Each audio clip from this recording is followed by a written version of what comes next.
Talammataa haala rakkisaa walxaxaa suukanneessaa uummanni keenya biyyi keenya keessa jiru ka torbaanota dabre kana keessa walii ibsaa turre sanirratti marii goonee kallattii gara fuulduraa wal qabsiisuudhaaf akkuma argitan akka paartiittis akka hooggansaattis kaleessas biyya kana karaan itti mootummaan ammaan gorra jiru kun ittiin deemaa jiru biyya kana balaatti buusa wal waraansa hamaatti geessa diigumsa hamaatti geessa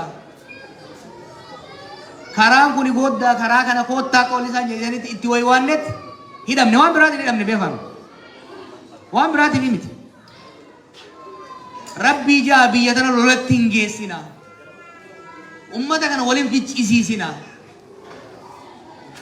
jijjiirama dhiiga qeerroof qarreen dhufe kana gufachiiftanii dhumaatii daran akka nutti hin finne jennee waywaanneessanii fidamu waggaa baanuu nu jennoo keenya hin jijjiiru wal waraananii wal bitanii gaafa wanni nu jenne dhugaa ta'uu argan nu gallakkisan erga baannes mari'annee jennoon nuti fudhanne biyya kanaaf ummata kanaaf saba keenyaaf isaa taatu sabab sablammoota waliin jirruuf falli jiru karaan jiru lola dhaabanii nagaatti deebi'uu barbaachisaa jenna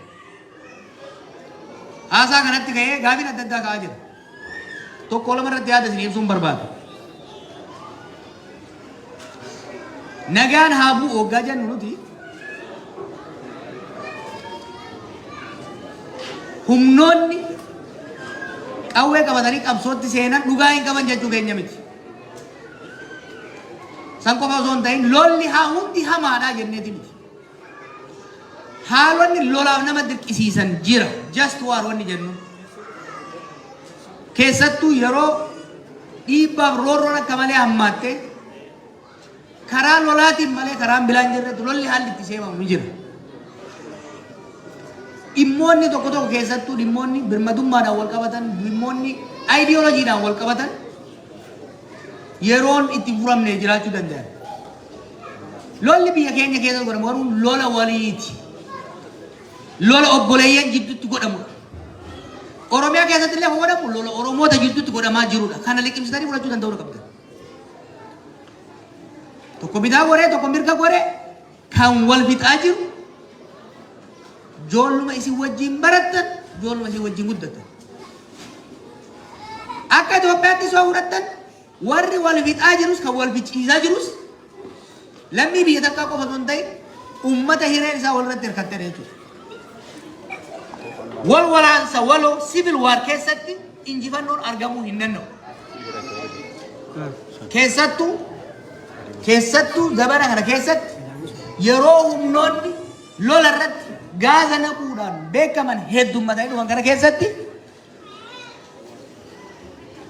wal waraansi waloo wal mo'achuu hin danda'amu akka ilaalcha kiyyaatti lolli yeroo ammaa goda Itoophiyaa adda addatti godhamaa jiru lola silaa godhamuu hin malle itoo abbooy dabruwaa lola laaftutti mariidhan aangoo qabeenya walii qooduudhaan wal dhiibuurra wal qabachuudhaan silaa furamuu danda'u gara lolaatti deeman kanaaf lola kana dhaabuun barbaachisaadha jennee deeman lola kana dhaabuu baannaani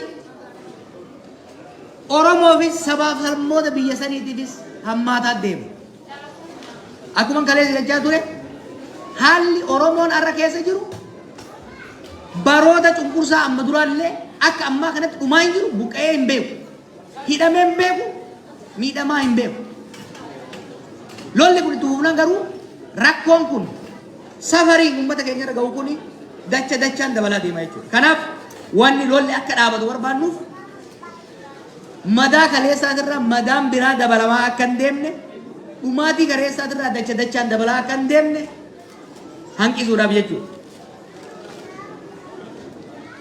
kabira wanni waywaachaa jirruuf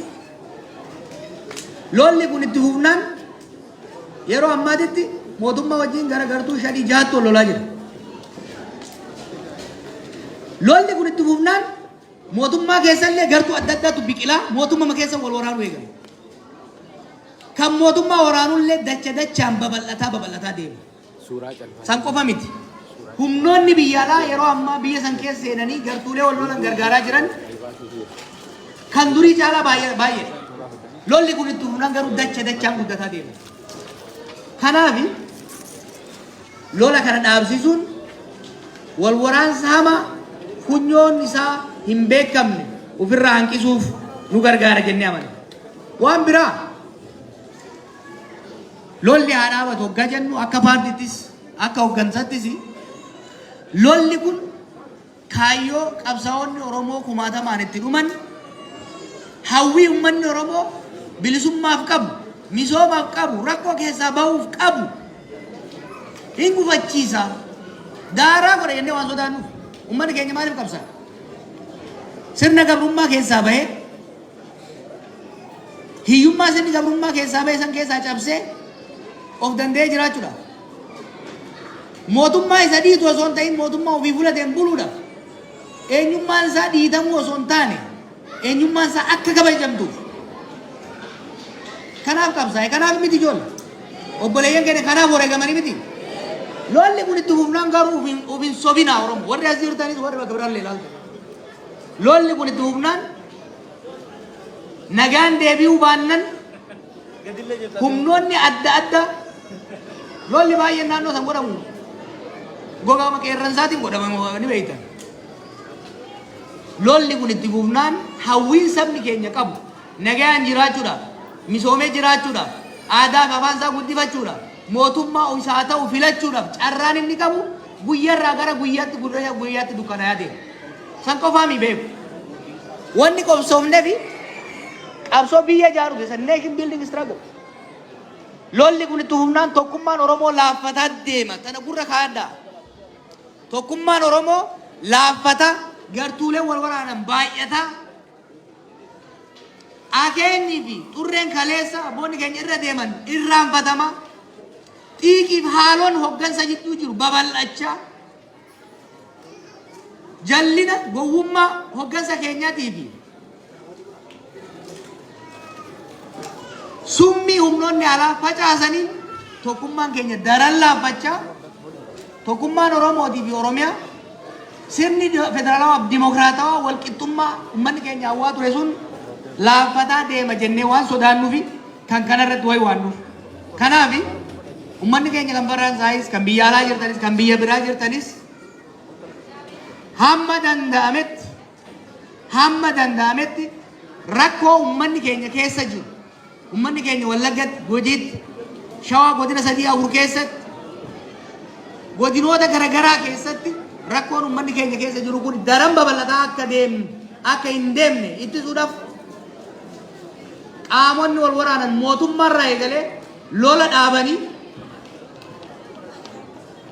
saba keenya ummata keenya ollaa keenya hayyootaaf abboota keenya baraaranii dukkana ummata keenyatti as deemu kana akka nurraa dhaaban waamicha nu dhiyeessinuuf akka deeggartan isin gaafachuuf dhufne jechuudha.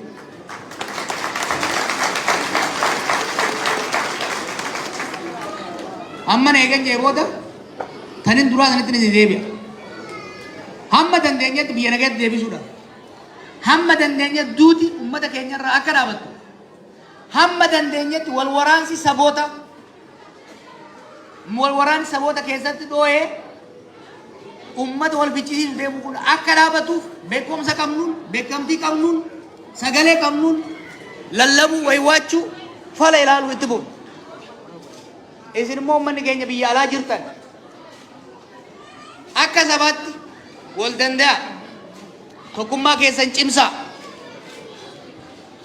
Aarre jettanii jallaan tokko keessaa ka'ee ganda biraatti arraba yoo dheeresse abaaramaan tokko amantii takka keessaa ka'ee amantii biraa irratti xurii yoo kafaalu taate nama tokko jallaa rabbi abaare tokko haadhaaf abbaan abaaran jecha ganda biraa irratti duuluun amantii biraa irratti duuluun gonkumaa barbaachisaa miti jechuudha. Kana dura dhaabachuu didu qabda.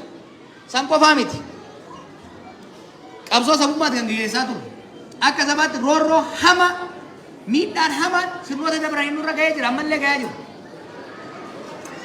Garuu dhiigii qabnu, aarii qabnu, madaa qabnu san akka itti ibsannu of eeggannoo guddaa gaafata.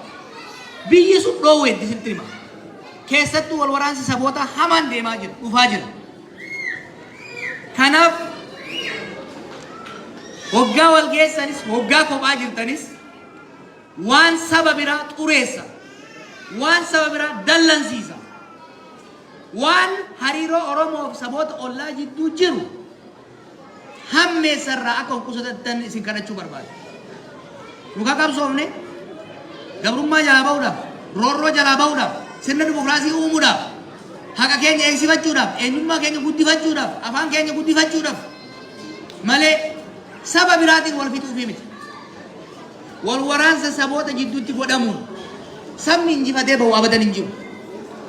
Hundi waliin kasaara jechuudha. Kanaaf akka daasporaatti bilisummaa guddaa qabdanii sooshaal miidiyaa adda addaa irra fayyadamtanitti saba keenya jidduutti tokkummaan wal hubannoon walii tumsuun akka jabaatu saboota waliin jiraannu wajjinis gadoon kaleessaa qotamtee kakaatee uummata akka wal fichiisu osoo hin ta'in gadoon kaleessaa madaan kaleessaa akka fayyitu akka wal dhaanamtu akka irratti hojjettaniin isin gaafadha.